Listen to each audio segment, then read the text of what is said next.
Саламатсыңарбы 3 класстын окуучулары, кыргыз тили сабагын баштадык.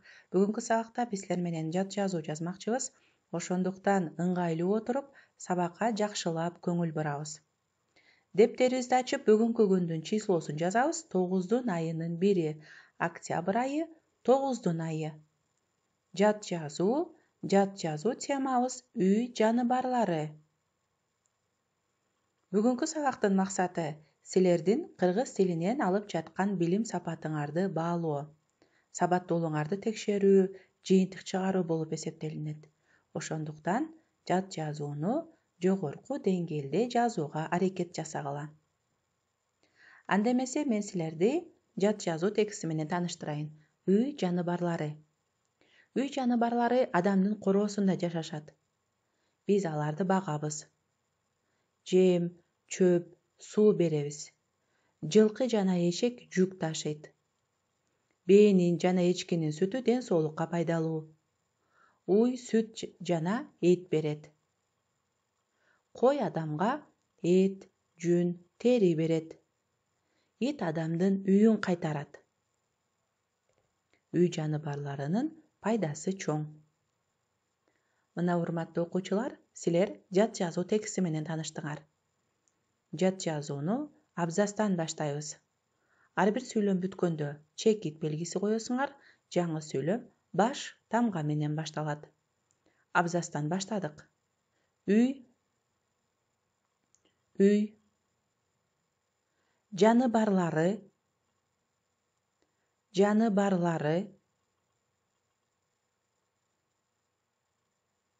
Адамдын.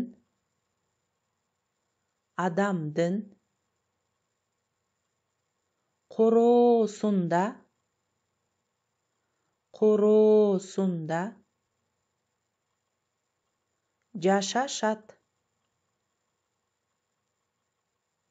Жашашат. Сүйлөм бүттү. Текшергиле. Үй жаныбарлары адамдын короосунда жашашат. Жаңы сүйлөм. Биз.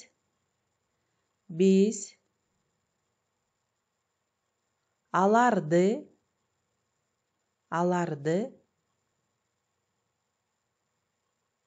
Багабыз.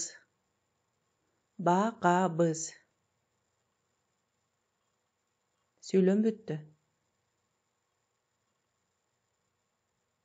Текшеребиз. Биз аларды багабыз. Жаңы сүйлөм. Жем.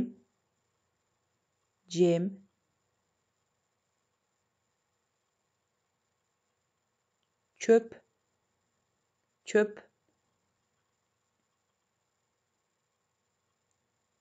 Суу.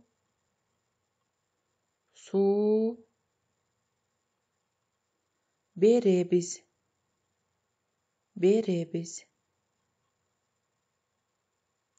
Сүйлөм бүттү. Текшеребиз. Жем, чөп, суу беребиз. Жаңы сүйлөм. Жылкы.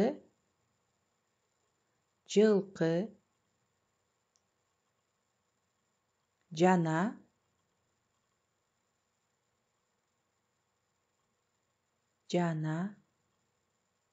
Эшек.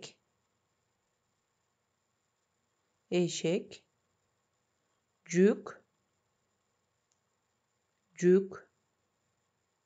Ташыйт.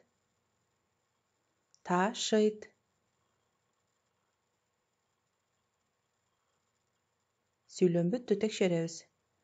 Жылкы жана эшек жүк ташыйт. Жаңы сүйлөм. Бээнин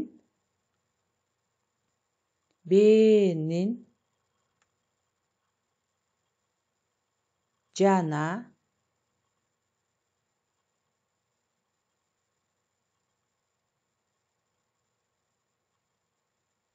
эчкинин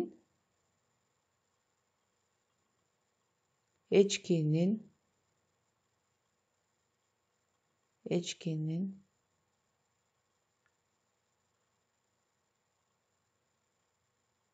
sütü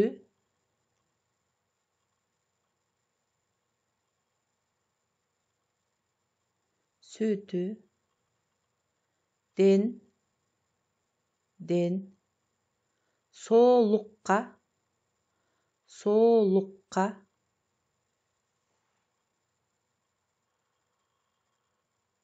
paydalуу.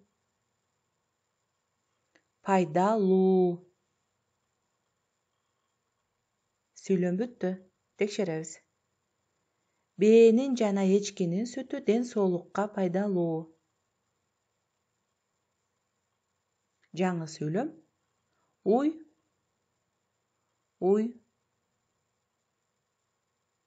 süt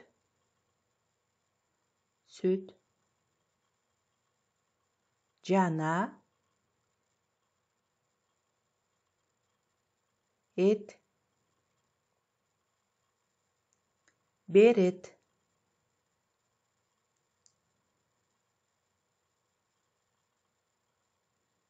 Tekşerебиz. Уй süt жана et берет. Сүйлөм бүттү. Жаңы сүйлөм. Кой адамга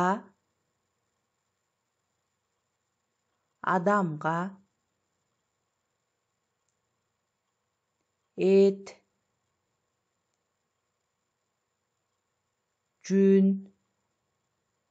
жүн тери берет.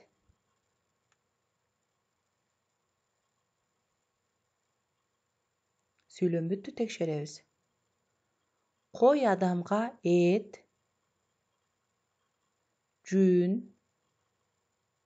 тери берет. Жаңы сүйлөм. Ит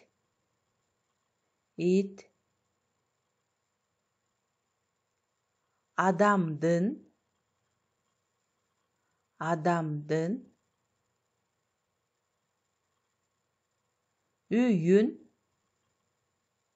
үйүн кайтарат.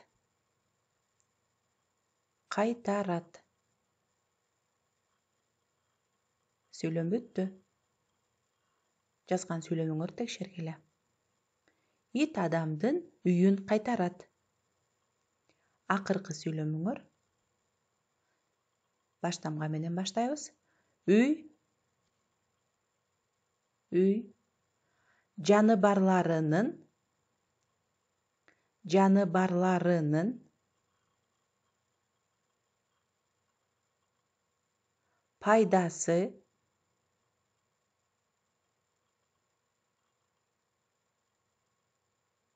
пайдасы чоң. Сүйлөм бүттү. Tekşerебиз. Үй жаныбарларынын пайдасы чоң. Бул силердин акыркы сүйлөмүңөр болчу. Биз силер менен үй жаныбарлары деген жат жазууну жазып болдук. Эмесе биринчи сүйлөмүңөрдөн баштап дагы бир жолу текшерип алгыла. Үй жаныбарлары адамдын короосунда жашашат. Биз аларды багабыз. Жем, чөп, суу беребиз. Жылкы жана эшек жүк ташыйт. Бээнин жана эчкинин сүтү ден соолукка пайдалуу.